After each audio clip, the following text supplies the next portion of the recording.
오늘 저와 여러분에게 주신 하나님의 말씀은요, 다윗을 회복시켜 주신 주님. 지난 주일에는 오늘 사무엘하서 12장 말씀의 전장인 사무엘하서 11장 말씀으로 다윗이 우리아의 아내 밧세바를 범하고 나아가 그것을 숨기기 위해서 그 우리아, 즉 밧세바의 남편이 우리아까지 살해함으로써 하나님 앞에 정말 심각한 죄를 지었다는 것을 배웠습니다. 그래서 지난주의 말씀은 다윗의 범죄에 대한 말씀이었죠.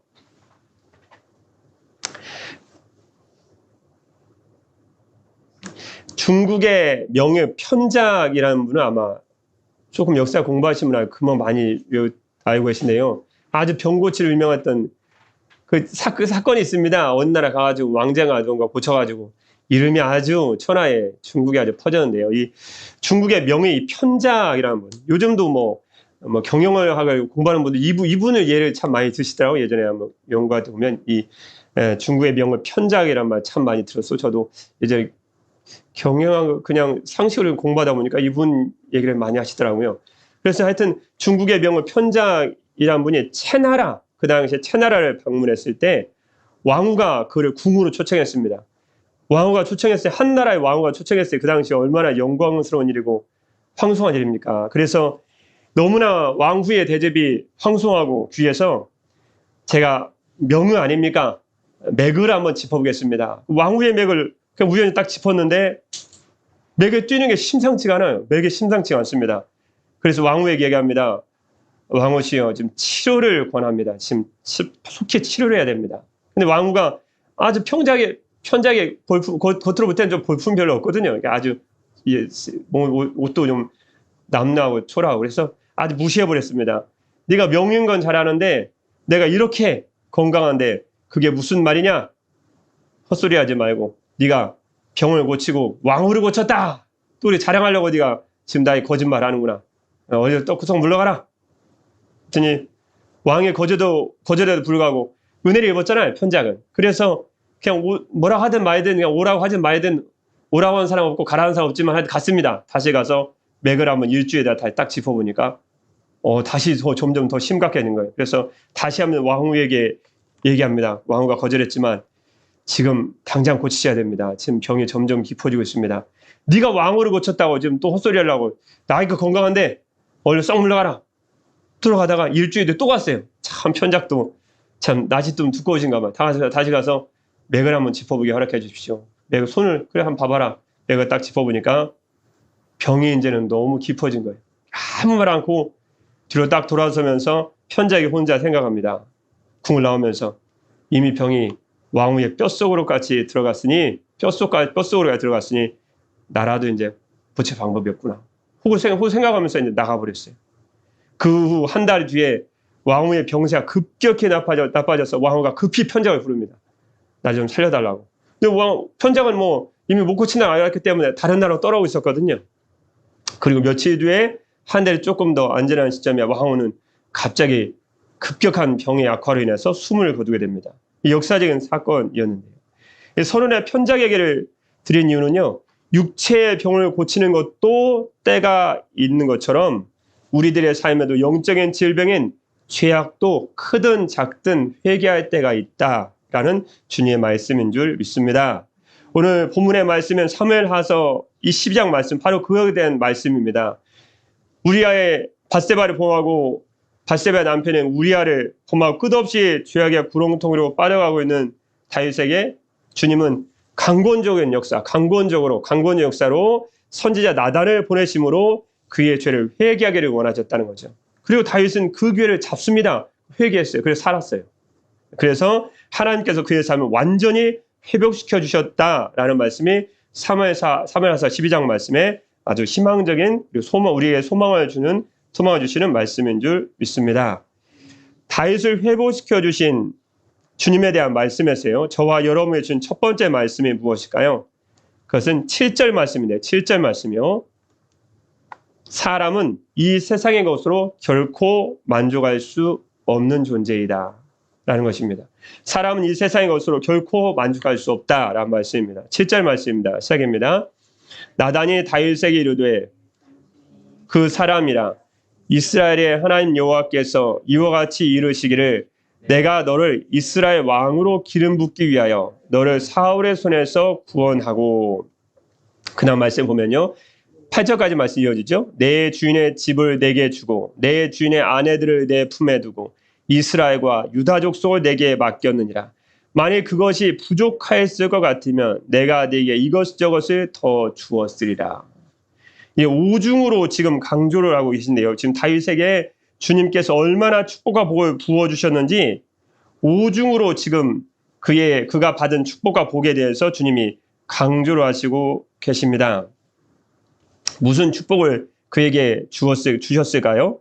오중으로 그에게 주어진 하나님의 은혜를 오중으로 강조하고 계신데요. 7절 말씀을 보면요. 중간의 말씀이에요. 내가 너를 이스라엘의 왕으로 기름 부었다는 거예요. 이것이 작은 일이라는 거예요. 두 번째는 7절 그 다음 중간의 말씀이에요. 너를 사울의 손에 그 위험한 사울의 칼날에서 그 사울의 손에 그가 널 죽이려고 하지 않는 거예요. 내가 그 사울의 손에 널 구원했다는 거예요. 세 번째는 8절 처음의 말씀이죠. 내 주인 누구죠? 사울이죠. 사울의 집을 내게 주었다는 거예요. 사울의 왕조를 내게 주었다는 거예요. 너의 왕조가 세워질 수 있도록 사울의 집을 내게 주었다는 거죠. 그 다음 네 번째 축복이 무엇일까요? 하나님께 그에게 주느니요. 내 주인의 아내들을 내 품에 다 주었다. 또 말씀하시죠. 8절 말씀 중간에요. 다섯 번째 하나님의 은혜죠. 이스라엘과 유다 족속을 내게 맡겼다. 내가 너를 이스라엘 왕으로 기름 붓고 너를 죽이려고 하는 사울의 손에서 너를 구원하고 내 주인의 집을 내게 주고 내 주인의 아내들까지 내 품에 두고 이스라엘과 내 백성인 유다 족속을 다 내게 맡겼는데 그리고 8절 말씀 끝에 말씀은 참 은혜스러운 말씀을 주님 하고 계시죠. 만일 그것이 부족하였을 것 같으면 내가 내게 이것저것을 더 주었으리라. 무슨 말씀이죠? 만약 내게 주은 것이 왕위가 부족하고 주인의 아내들도까지 주고 이스라엘과 유다 족속 온 내 민족을 다 주었는데 그것에서 내가 부족함을 느꼈으면 네가 원하는 모든 것을 무엇이든지 내가 내게 무엇이든지 더 주었을 거라는 거예요. 참 하나님이 다윗을 사랑하셨죠. 그런데 다윗은 어떻게 했을까요? 우리의 아내 밧세바를 빼앗았습니다. 무슨 뜻이죠? 사람은 물질적인 것을 아무리 왕조를 얻고 아내들 여자를 품에 안고 수많은 재물과 영화 명성을 다 누려도 사람은 결코 물질적인 것으로는 사람이 만족할 수 없는 존재라는 것을 주님 분명히 가르쳐 주셨습니다. 그럼 다윗에게 위험한 것이 무엇일까요? 더 많은 것을 얻는 것이 아니고 탐심을 죽였어야 되죠. 그래서 골로새서 3장 5절 말씀에 보면요. 지금 연이어미하신 주님이 이 말씀을 주지 않았었습니까? 골로새서 3장 5절 말씀에 그럼 너무나 잘 아는 말씀이시죠? 그러므로 땅에 있는 지체를 죽이라. 그 다음 뭐라 말씀하실까요? 곧 음란과 부정과 사욕과 악한 정욕과 탐심이니 그 다음 말씀이에요. 탐심은 우상숭배니라. 현대의 성경에 보면 이 말씀을 더 쉽게 번역해 놓았습니다. 그러므로 여러분은 땅에 있는 육체의 욕망을 죽이십시오. 그 육체의 욕망은 무엇일까요? 죽여야 될 욕망이요. 첫 번째는 음란입니다. 두 번째는 더러운 짓입니다. 세 번째는 정욕입니다. 네 번째는 악한 욕망입니다. 다섯 번째 지나친 욕심은 버려야 합니다. 지나친 욕심은 우상 숭배입니다. 그래서 다윗은 더 많은 것을 얻는 게 문제가 아니고 다윗의 심령과 마음에는 탐심이라는 죄악, 이 우상 숭배, 탐심은 곧 우상 숭배이기 때문에요. 탐심이라는 우상 숭배를 주님께서 버리라고 말씀해 주시고 있는 줄 믿습니다. 그래서 야고보서 1장 15절 말씀 보면요. 여러분 너무나 유명한 주님 말씀이죠. 야고보서 1장 15절 말씀 무엇일까요? 욕심이 잉태한 즉 죄를 낳고 죄가 장성한 즉 사망을 낳느니라. 여러분 욕심은요 가만히 안 있습니다. 나요 몰라요. 죄를 낳아요. 죄는 가만히 있어요. 장성해요. 그래서 나무처럼 자라요. 죄악이 막 자라가요. 그래서 결국은 사망에 이르게 한다. 욕심이 잉태하면 죄를 낳고 죄가 자란다는 거예요. 결국은 죽음을 가져옵니다. 그래서 다윗이 지금 죽음의 일을 죄악을 지은 것입니다. 데살로니가전서 4장 5절 말씀이면요. 거의 유사한 말씀, 거의 똑같은 말씀 주셨죠. 데살로니가전서 4장 5절 말씀입니다. 하나님을 모르는 이방인과 같이 뭘 따르지 말고 하셨을까요? 뭘 따르지 말고요? 세욕을 따르지 말고. 세욕이 뭐? 이성에 대한 성적 욕망이죠. 지금 다윗이 그것 때문에 넘어진 것이 아닙니까? 세욕 때문에요. 이 일에 분수를 넘어서 무슨 분수를 넘어요? 형제를 해야지 말. 이 말씀을 현대인 성경에 보니까 재미있게 좀 잘 번역하는 것 같아요. 잘 번역하는 것 같습니다. 남의 아내를 가로채지 마십시오. 아주 그냥 대놓고 말씀, 직관적으로 말씀하셨습니다. 다른 번역들이 이렇게 번역 안 했거든요. 근데 조금 우회적으로 돌려서 번역했는데 현대인 성경은 아주 직접적으로 번역했더라고요. 하나님을 모르는 이방인들처럼 세욕에 빠지지 말고 남의 아내를 가로채지 마십시오. 우리가 전에 여러분에게 말하고 경고한 대로 경고하셨다는 거예요. 주님께서는 이런 짓을 하는 사람, 남의 아내를 가로채고 세욕에 끌려서 세욕이란 탐심과 탐욕과 욕망에 사로잡힌 사람들에게 무서운 벌을 내리실 것입니다. 그 다윗의 오늘 사무엘하서 11장의 다윗의 범죄 이야기를 보고 주님이 신약성에 또 꼭 기록하신 것 같아요. 남의 아내를 가로채지 말아라. 이건 네가 분수를 넘는 것이다. 이건 형제를 해야 하는 것이다. 여러분 전도서 말씀 잘 아시죠? 전도서 1장 8절 말씀이면 이것도 너무 유명한 구절의 말씀이 아닙니까? 너무 유명한 구절의 말씀 나오지 않았습니까? 전도서 1장 8절 말씀이에요. 모든 만물이 피곤하다는 것을 사람이 말로 다 말할 수는 없나니. 그 다음 말씀이에요. 눈은 보아도 족함이 없고 귀는 들어도 가득 차지 아니하도다. 이 얼마나 많은 말씀이에요. 하루 종일 TV 앉아서 텔레비전 보고 있으면 눈이 갑자기 만족을 합니까? 그만 보십시오. 나는 만족을 했습니다. 그거 아니에요. 실컷 세상 음악을 다 들으면 그만 들으십시오. 주님, 나는 다 만족을 했습니다. 그런 거 없어요. 끊임없이 보면 내일 또 두면 또 틀어야 돼. 왜? 이게 만약에 소금을 먹듯이. 그래서 눈은 보아도 족함이 없고 귀는 들어도 가득 차지 아니하는도다. 하나님의 준 지혜로 세상의 이치를 딱 보니까 참 맞다는 거예요. 눈은 보아도 족함이 없고 귀는 들어도 가득 차지 아니하는도다. 그래서 잠언서 30장 15절 말씀 보면요. 솔로몬의 잠언을 말씀 지을 때 주님의 은혜로 주님의 말씀을 이렇게 전해주지 않았습니까? 잠언서 30장 15절 말씀 보면요. 너무나 재미있는 주의 말씀이죠. 거머리에게는 두 딸이 있다는 거예요. 거머리에게는 두 딸이 있어. 그 다음 말씀이요. 다오 하느니라. 맨날 딸이 일어나면 맨날 달래요. 다오 내게 주십시오. 다오 하느니라. 족한 줄을 알지 못하여 족하다 하지 아니하는 것 서너시 있나니.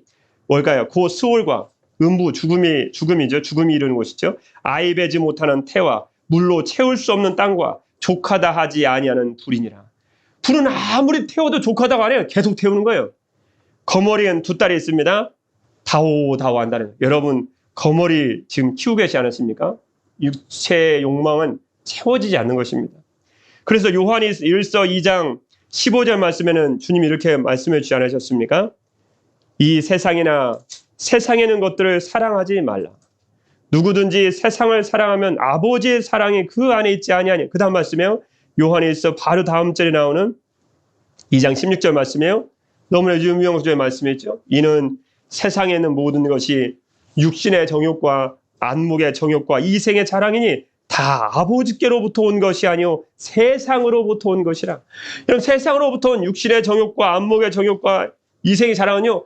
아무리 다오해서 갖다 넣어 부어도 마치 꼭 가뭄에 이랬을 때 쩍쩍 갈라진 땅처럼 아무리 물을 부어도 아무리 육신적으로 세상적으로 육신의 것으로 이생의 것으로 안목의 것으로 채워도 만족이 없다는 거예요. 날마다 달라는 거예요. 그래서 주님이 뭐라고 말씀하십니까? 그래서 고린도후서 3장 5절 말씀에 이렇게 유명 구절 말씀 주신 것입니다. 우리가 무슨 일이든지 우리에게서 난 것 같이 스스로 만족할 것이 아니요. 그 다음 말씀 핵심적인 말씀이죠. 우리의 만족은 오직 하나님으로부터 나느니라. 파스칼이라는 유명한 기독교 철학자가 있지 않습니까? 사람에게는요 큰 구멍이 하나 있대요. 근데 이 구멍은 어떤 세상 걸로도 채워지지 않은 것입니다. 오직 하나님으로만 만족할 수 있는 그 구멍이 있다는 거예요. 여러분 우리의 만족은 오직 하나님께로부터만 오는 줄 믿습니다. 그러니까 다윗이 버려야 되는 건 탐심, 탐욕을 버렸어야 되죠. 그래서 나단 선지자 주면 보내서 결국 그가 내가 부족할 것 같으면 내가 이것저것을 다 주었을 것인데 네가 무엇이라고 원했다면 달라고 했으면 내가 다 주었을 것 같은데 어찌 여인에 대한 탐심과 탐욕, 정욕을 버리지 못하고 우리의 아내를 빼앗았느냐라고 주님께서 책망하시는 말씀인 줄 믿습니다. 두 번째, 다윗을 회복시켜 주신 주님에 대한 말씀에서요. 저와 여러분에 주시는 두 번째 말씀이 무엇일까요? 그런데요, 주님은 회복의 역사를 주신다는 거예요. 그게 오늘 사무엘서 2장 12장 말씀의 핵심적인 말씀입니다. 누구에게 회복의 역사를 주실까요? 주님의 회복의 역사는, 다시 새롭게 하는 회복의 역사는요, 진정으로 회개하는 자에게만 주어진다 하는 말씀입니다. 13절 말씀입니다. 13절 시작입니다. 다윗이 나단에게 이르되 내가 여호와께 죄를 범하였노라 하매 나단이 다윗에게 말하되 여호와께서도 당신의 죄를 사하셨나니 당시 죽지 아니하려니와. 아멘. 주님은 나단 선지자를 보내시면서 이 한 부자와 아무것도 갖지 못한 하는 가난한 자, 그 부자가 자기 집에 온 손님을 대접하기 위해서 1절부터 6절까지 내용이죠. 가난한 자 사서 기르는 한 마리밖에 없는, 그 강조하고 있죠. 한 마리뿐인 얌새끼, 결국은 우리아의 아내 밧세바를 의미하는 것이 아닙니까? 행위를 만족하기 위해서 뺏었어요. 그걸 또 뺏었어요. 우리아는 샀는데, 그래서 그의 소유권을 주장할 수 있거든요. 소유권을 지금 주님이 주장할 수 있는 강력한 그런 말씀인데요. 부자는 뺏었어요. 자기에게는 양과 소가 거듭거듭 있는데요. 그걸 보면서 나단의 이 하나님께서 나단을 통해서 전해주신 이 한 부자와 암양 새끼 한 마리뿐인 이 가난한 자의 비유를 통해서, 그리고 암양 새끼 그 한 마리를 부자가 빼앗아서 자기에게 집에 온 손님에게 대접하는 것을 통해서 이 비유를 들을 때 하나님께 다윗에게 원하셨던 게 무엇이었을까요? 나단의 이 비유의 말을 듣고 다윗이 회개하기를 원하셨을 것입니다.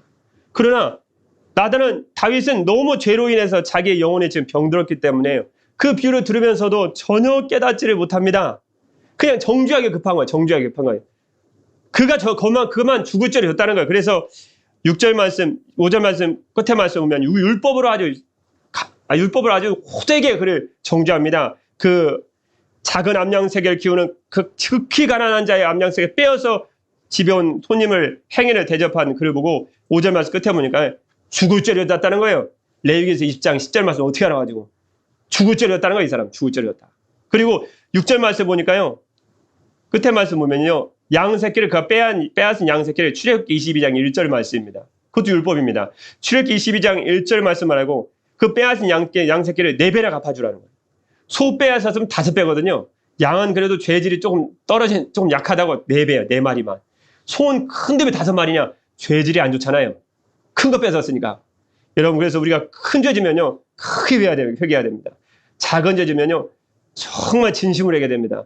어떻게든 죄 지면 회개해야 돼요. 그래서 회개를 바랐는데 주님이 나단 선지자 통해서 전해주신 비유의 말씀을 듣고 회개하기 싫으니까 회개한다고 해도 다 고개만 숙이고 좀 회개 안 하시려고 회개한 줄 믿습니다. 그래서 주님만 아시겠죠. 뭐 제가 어떻게 하겠습니까? 근데 그래서 회개하기를 바라는 주님의 나단을 통해 전해주신 주님의 음성에 다윗이 영적으로 너무 무뎌졌기 때문에, 영적으로 무감각한 상태에 빠졌기 때문에요, 그만 호되게 계속 정죄하는 거예요. 자기 상태를 모르는 거예요. 여러분, 죄로 인해서 병든 영혼은요, 자기가 안 보입니다. 그게 문제예요. 자기가 안 보여요. 거울을 갖다 들이대도 이 사람이 누구냐는 거예요. 이런 사람 나 모른다는 거예요. 자기인데. 그러니까 나단 이 선지자를 통해서 한 부자의 비유를 주셨을 때 한 부자가 누가 들어도 다윗이거든요. 그 다윗.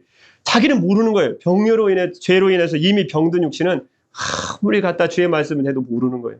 여러분, 우리가 주의 말씀이 들어오면 내가 죄인임을 깨달아는 은혜가 있기를 주님의 이름으로 축복합니다. 하도 깨닫지 못하니까 7절 말씀이에요. 나단이 직접적으로 얘기합니다. 부자는 당신이야. 그 말을 이렇게 얘기하죠. 7절 말씀이 이렇게 얘기하죠. 시작입니다. 나단이 다윗에게 이르되 당신이 그 사람이라.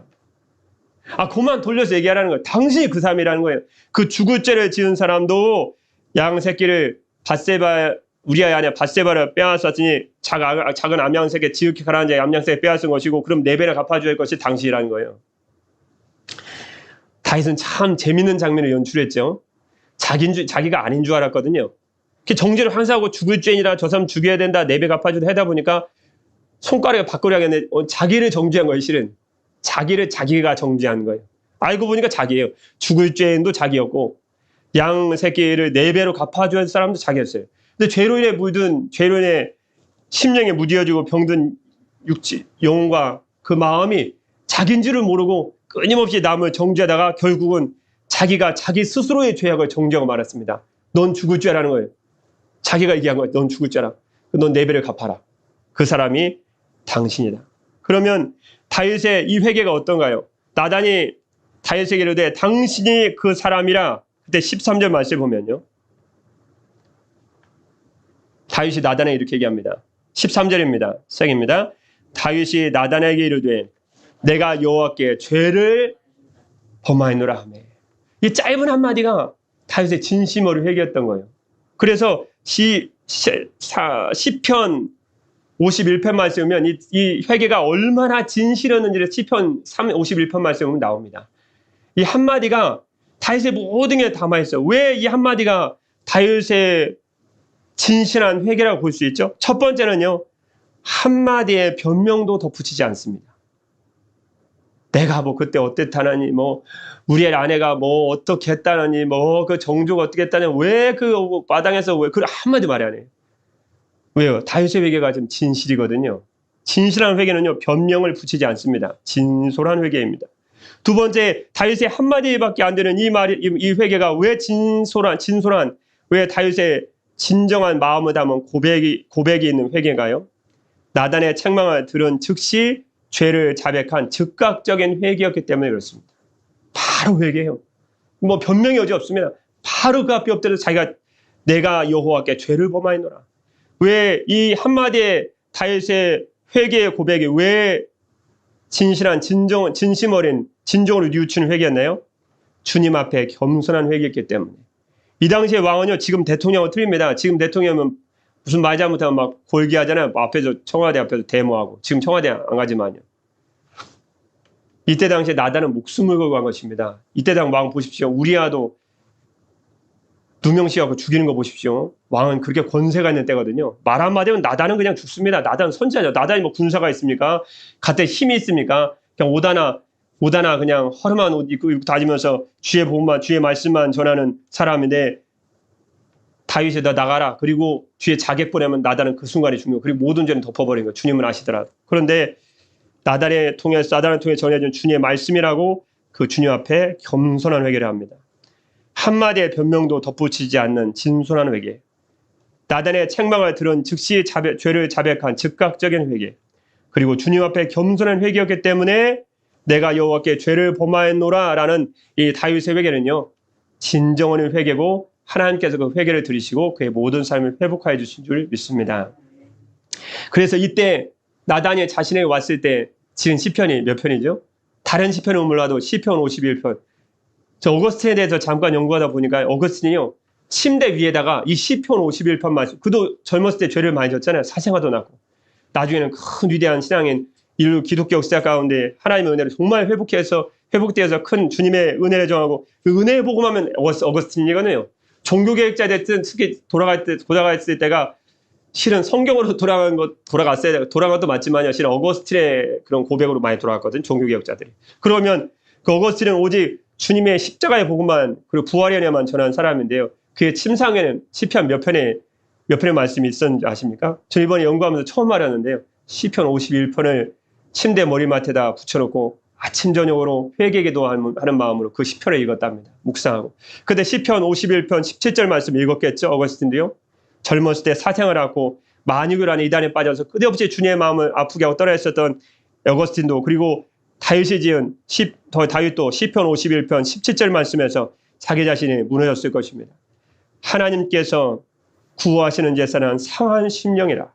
하나님이여 상하고 통회하는 마음을 주께서 멸시하지 아니하시리이다. 다윗이 나단 선지자가 왔을 때 통회하는 마음을 이렇게 얘기합니다. 하나님이 원하시는 제사는 상한 심령인 줄 알고 있습니다. 주님께서는 겸손하여 뉘우치며 회개하는 마음을 업신여기지 않을 것입니다. 여러분, 우리가 다윗의 회개가 왜 위대할까요? 그럼 우리는 경험적으로 너무 잘 알고 있습니다. 우리는 대개 사람들이 죄를 지적하면 사람들이 죄를 회개하나요? 회개하지 않나요? 회개하지 않죠. 그거로 만약에 주님이 나단 선지자를 오늘의 목사님 같은 목회자를 보내서, 그때 선지자가 오는 목사님들이니까요. 만약에 여러분의 죄를 지적하시러 누구누구 죄가 이런 죄를 범하지 않았느냐? 아직도 깨닫지 못하느냐? 비유를 참 부자에게 깨닫지 못하니까 그냥 죽이짭니다. 갚아야 됩니다. 그 사람 당신이다. 그 사람이. 그러면 뭐라고 여러분 기도할 것 같습니까? 여호와 하나님이시여, 제가 죄인입니다. 그럴까요? 아마 이렇게 얘기했을 것 같습니다. 주님, 제 이야기는 하지 마시고 제가 평상시에 열심히 아뢰드렸던 그 사람의 죄만 책망하실 수 없으신가요? 저의 인생은 고된 인생입니다. 그렇게 얘기했을 것 같아요. 제가 경험상으로 그냥 본 거예요. 경험상으로. 오래전에 그런 일이 있었는데 어떤 분은 똑같이 죄를 짓지 않았습니까? 그럼 다윗까지 똑같이 나올 것 같지 않습니까? 근데 그분 얘기가 그러더라고요. 그분한테는 좀 죄송해요. 우리의 모습이죠. 왜 그 얘기를 나한테 하냐는 거예요. 왜 그 얘기를 나한테 합니까? 참 놀랐습니다. 그래서 다윗의 주님 앞에 회개가 놀랍고 위대한 것입니다. 다 여러분 손가락에 여러분을 향하지 않으니까. 그러지 만약 손가락 딱 여러분 딱 향하면, 그리고 당신의 죄가 아닙니까? 당신 바로 그 사람입니다. 그러면 주님, 제 얘기는 하지 마십시오. 제가 평상시에 잘 말씀드렸던 그 사람의 죄만 책망하여 주실 수 없습니까? 그 사람의 죄만 책망하여 주십시오. 저도 참 힘든 인생 사는 사람입니다. 제가 꼭 주님께 나와서 주님께 힘든 얘기를 꼭 들어야 되겠습니까? 아마 그렇게 얘기할 사람이 100이면 100이었지 않을까? 여러분은 아멘이니까 100이면 99지 않을까? 그런데 자신이 지은 죄에 대한 진실한 회개가 없이는 주님께서 다윗에게 베풀어 주셨던 참된 회복의 은혜도 경험할 수 없다는 것을 우리는 기억할 필요가 있습니다. 다윗을 회복시켜 주신 주님에 대한 말씀이었어요. 저와 여러분이 준 세 번째 주님의 귀중한 교훈의 말씀 무엇일까요? 우리의 연약함에도 불구하고, 이게 크게 그렇게 은혜가 되더라고요. 이 말씀이요. 우리의 연약함에도 불구하고 우리를 향하신 주님의 뜻은 결코 없어지지 않는다는 거예요. 반드시 이루어진다. 참 놀라운 말씀입니다. 그 말씀이 어디 있을까요? 24절 말씀에 분명히 나와 있습니다. 24절 말씀이에요.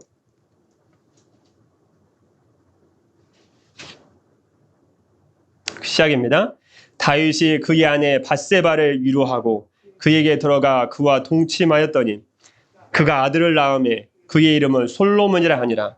여호와께서 그를 사랑하사 선지자 나단을 보내 그의 이름을 여디디아라 하시니 이는 여호와께서 사랑하셨기 때문이더라. 아멘.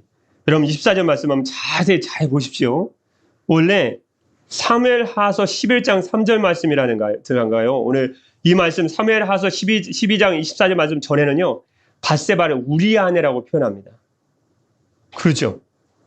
사무엘하서 11장 3절 말씀에도 봐도요, 우리의 아내 밧세바로 나와요. 그런데 오늘 방금 읽어드렸던 사무엘하서 12장 24절 말씀에는요, 이제는 그의 아내 밧세바라고 얘기합니다. 다윗의 참된 회개 후에 하나님이 우리의 아내 밧세바를 내 아내라고 인정해 주신 거예요. 그래서 더 이상 우리의 아내 밧세바는 이제 우리의 아내 밧세바가 아니고요, 이제 다윗의 아내 밧세바를 위로하고 이렇게 나옵니다. 하나님은 은혜의 주님이시죠. 그래서 회복한 자에게는 그를 이렇게 큰 은혜와 은총으로 회복의 은혜를 더하여 주셨습니다. 더군다나요, 그가 아들을 낳음에 그의 이름을 솔로몬이라 했는데요. 하나님 왜 그에게 솔로몬이라는 이름을 주셨을까요? 솔로몬의 이름의 뜻은요, 솔로몬은 평화, 평강입니다. 왜 다윗이 그가 밧세바의 관계에서 낳은 원래 첫 번째 아들은 죽었잖아요. 그 첫 번째 아이를 대신하는 두 번째 아이의 이름을 왜 솔로몬이라 지었을까요? 그건 그의 회개를 통해서, 그의 참된 죄에 대한 회복과 자복을 통해서 하나님과 다윗 간의 관계가 화해를 이루어졌거든요. 그래서 너는 화해의 아들이다. 너는 평화다. 너는 평강이다. 나의 죄에 대한 통회하고 자복하는 그것을 통해서 하나님과 죄로 인해 멀어졌던 하나님과 나와 사이에 화해가 이루어졌다. 솔로몬의 이름은 평강입니다. 그건 주님께서 그를 사랑하셨죠. 그래서 12장 24절 말씀 끝에 말씀 보면요, 솔로몬이라고 다윗이 이름을 지어졌거든요. 나의 회개를 통해 하나님과 우리의 관계가 화해와 화목이 이루어졌다. 너 이름은 평화고 평강이다. 그런데 24장 끝에 말씀에 보면요, 그를 사랑하사 그랬습니다. 누구를 사랑하셨을까요? 다윗일까요? 솔로몬일까요? 여호와께 솔로몬을 사랑하신 거예요. 이 말씀 무슨 말씀일까요? 이 말씀이 그래서 포인트의 말씀입니다. 원래 사무엘하서 7장 12절 말씀에 보면요, 하나님은 왜 다윗을 회복하시고 그에게 낳은 아들, 실은 밧세바의 아들 아니면 어떻게 됐든지요. 그런데 그 밧세바 아들을 통해서 난 이 아들을 솔롬이라고 한 이 아들을 25절 말씀에 보면요. 나단 선지자를 또다시 보내셔서 그의 이름을 여호와께 사랑을 입은 아이다. 여호와께 사랑을 입음이란 뜻을 갖는 여디디아라는 이름으로 더하여 주셨습니다. 솔로몬의 다른 이름입니다. 여디디아. 뜻은요. 여호와께 사랑을 입은 자다. 왜 하나님께서 솔로몬이 다윗에게 태어나게 하시고 솔로몬을 사랑하셔서 왜 여디디아라는 여호와께 사랑을 입은 자라는 이름을 왜 더하여 주셨을까요? 그건 사무엘하서 7장은 12절 말씀 나오에는 그 유명한 다윗 언약에 근거한 것입니다. 사무엘하서 7장 12절 말씀은 신학적으로도 유명한, 그리고 성경적으로 신앙적으로도 중요한 다윗에게 주님이 전권적인 은혜로 베푸는 은혜에 대한 은혜를 주시겠다는 약속의 말씀이죠. 소위 말해서 다윗 언약이라도 불리죠. 사무엘하서 7장 12절 말씀에 보면요. 다윗에게 한 말씀입니다. 내 수완에 차서 내 조상들과 함께 누울 때에 내가 내 몸에서 내 씨를 내 뒤에 두어 그의 나라를 견고하게 하리라. 그는 내 이름을 위하여 집을 건축할 것이요. 나는 그의 나라, 그다음 말씀이에요. 그의 나라 왕위를 내 씨가 내 뒤에 있을 것인데 그 나라, 그 씨의 왕위, 그 씨가 다스리는 그의 나라 왕위를 영원히 견고하게 할 것이다. 결국 솔로몬을 통해서 주님의 뜻을 이루고자 하시는 계획은 이미 정해진 것입니다. 다윗은 죄로 인해 팍팍 넘어진 인생인데 하나님의 뜻은 우리의 연약함에도 불구하고 그대로 이루어지더라는 거예요. 여러분, 연약한 우리에게는 얼마나 소망이, 자다가도 펄떡 깰 일이었습니다. 저는 자다가 주님의 말씀 묵상하다 그 말 딱 깨니까 얼마나 소망이 되는지. 나이가 연약해서 내 뜻을 저를 통해 이루고자 하신, 우리를 통해 이루고자 하신 주님의 뜻에 팍팍 넘어지고 깨지고 안 되면 얼마나 우리가 주님 앞에 이건 송구스러운 일입니까? 그러나 주님은 약속을, 언약을 지키시기에 신실한 주님께서는 여러분을 통해서 이루고자 하는 계획을 신실한 주님께서 우리의 연약함에도 불구하고 반드시 그분의 뜻을 이룬다는 것을 생각할 때 죄로인 연약한 우리들은 얼마나 주님께 감사하고 주님께 감사와 찬송과 기쁨을 올려드려야 될 줄 믿습니다. 마지막 이야기고 마치겠습니다. 재미있는 이야기인 것 같아서요. 오늘 말씀에 또 딱 맞는 말씀인 것 같아서 가져와 봤는데요. 스티븐 코비라는 분이 계신데요. 여러분 너무 잘 아시죠? 스티븐 코비. 근데 스티븐 코비의 오늘 내 인생 최고의 날에 나오는 이야기입니다. 오늘 내 인생 최고의 날이다 라는 이야기에 나온 이야기인데요. 남태평양 키니와타 섬에서 있었던 일입니다. 이 남태평양 키니와타 섬에 자니 링고라는 사람이 있었는데요. 주변에는 이 자니 링고를 남태평양 키니와타 섬입니다. 성실하다는 평가를 받는 좋은 사람이었다고 합니다. 그런데 이 성실하다는 평가를 받는 이 자니 링고라는 사람이 그 동네 사람들로부터 동시에 사람들로부터 비웃음을 산 일이 생겼습니다. 사람들이 비웃는 거예요. 그 실은 이야기가 그랬습니다. 자니 링고라는 사람이요. 그 성실하다고 사람들이 잘 알려진 링고라는 사람이 얼마 전에 최근에 결혼을 했는데요. 시집 오는 딸, 자기 색시죠. 그 아내 장인에게 암소 8마리를 주었기 때문에 사람들이 비웃었다고 합니다. 암소 8마리나 가지고 아내를 데려왔다는 거예요. 근데 그건 이유가 있습니다. 남태평양의 키니와타라는 섬에서는요, 결혼할 때 남자가 여자의 아버지에게 암소를 대가로 치르게 되어 있습니다. 우리나라도 그런 게 있지 않습니까? 결혼 지참을 주고. 근데 성경에는 또 그런 일이 많이 있었죠. 어떻게 됐든지요. 어쨌든지 남자가 여자의 아버지에게 암소를 대가로 치르고 아내들 사람 데려왔는데요. 재밌는 건 예쁘게 생긴 여자라면 암소 4마리. 마리수를 한번 기억해 보십시오. 예쁘게 생기면 암소 4마리. 여러분 몇 마리실까 한번 생각해 보시면 될 것 같아요. 조금 매력이 떨어지면 암소가 3마리. 기도 없이 같이 살 수 없는 힘든 여자라면 암소 1마리. 나도 줄까 말까. 암소 1마리도 줄 수도 있다. 근데 그 줄 수도 있다는 건. 그런데 링고의 아내는 사리타라는 여인이었는데, 링고의 아내 사리타는 빼짝 마른 데다가 이 섬 키니와타라는 섬은 뚱뚱한 여자가 인기가 있답니다. 그래서 사리타는 뚱뚱한 여자 인기가 있는 섬에서 이 빼짝 마른 데다가 어깨는 이렇게 꾸부정한 아주 빈약한 모습이었다고 합니다. 암소 한 마리도 주고 데리고 오기도 그러려는데 암소 반마리는 안 되니까 암소 한 마리도 주고 장인에게 주고 데려오길 그런 여인인데 암소를 몇 마리를 줬어요? 8마리를 준 거예요. 그게 사람들이 비웃는 거예요.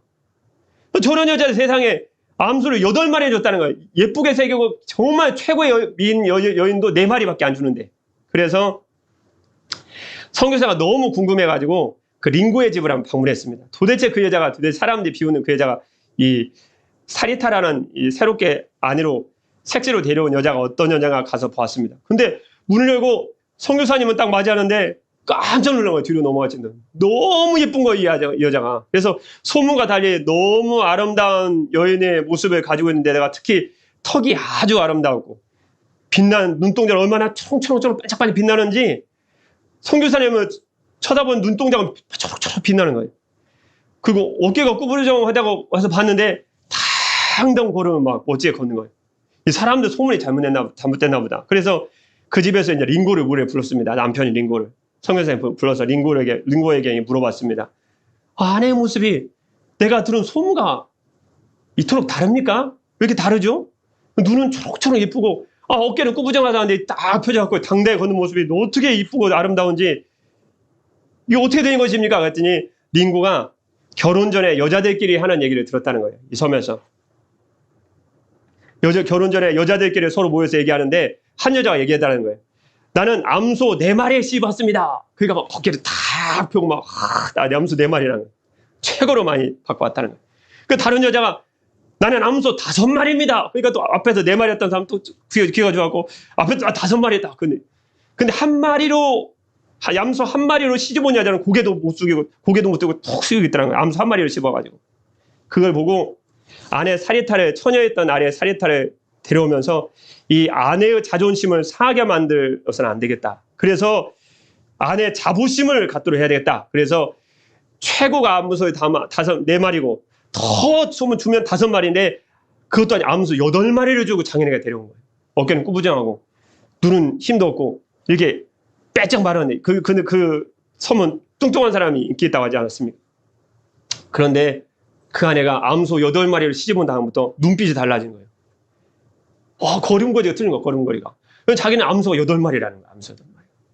어깨가 탁 펴지고 눈이 막 빛나기 시작하고 너무 아름다운 여인을 변해가더라는 거예요. 암소 8마리에 걸맞는 멋진 여인으로 달려가더라는 것입니다. 여러분, 하나님은 우리의 범한 죄로 인해 절망의 늪에 빠져있는 다윗에게 나단 선지자를 보내심으로 그의 죄를 회개하고 회복할 수 있는 기회를 주셨습니다. 그러나 그는 죄를 회개하지 않았죠. 그러나 나단 선지자의 다시 한번 주님께서 지적하신 말씀을 듣고 다윗은 철저히 자기 자신의 죄를 회개함으로 하나님께서 그에게 주시는 완전한 회복의 역사를 경험하고 다윗을 향한 주님의 온전한 뜻이 이루어지게 됩니다. 마지막 이야기에 아내를 가치 있는 존재로 회복시켜준 남편 자니 링고처럼 주님께서는 하나뿐인 독생자 예수 그리스도를 저희들에게 보내주심으로 그를 믿고 예수님을 믿고 회개하는 자마다 죄사함과 완전한 회복의 은혜를 주시기를 간절히 원하십니다. 우리들은 연약하지만 우리들을 부르시고 회복하시는 주님의 역사는 참으로 강하고 강하시기에 우리들을 향하신 그리고 여러분들을 향하신 주님의 뜻이 온전히 이루어질 줄 믿습니다. 오늘 하루도 이 말씀을 듣는 저와 사랑하는 성도님들 오늘 하루도 우리의 역사를 주관하시고 우리 인생을 인도하시는 주님을 의지하시고 주님의 회복하시는 그 은혜와 역사를 통해서 여러분 인생 가운데 참으로 승리한 여러분들 되시기를 주님의 이름으로 축복합니다. 기도하겠습니다. 그리스도께서 우리를 위하여 저주를 받은 바 되사 율법의 저주에서 우리를 속량하셨으니 기록된 바 나무에 달린 자마다 저주 아래 있는 자라 하였습니다. 아멘. 사랑의 우리 주 하나님 아버지 예수님께서 십자가에 달려 죽으심으로 죄로 인한 율법의 저주에서 우리들을 완전히 회복시켜 주신 줄 믿습니다. 우리를 독생자 예수님의 가치로 회복시켜 주신 주님, 예수님께서 채찍에 맞으심으로 우리들은 영육간의 질병에서 완전히 치료받고 회복된 줄 믿습니다. 주님께서 말씀하신 대로 저희들의 연약함에도 불구하고 저희들을 향하신 온전한 주님의 뜻이 이루어질 수 있도록 역사하여 주옵소서. 영광받기 합당하신 주 예수 그리스도의 이름으로 기도드립니다. 아멘.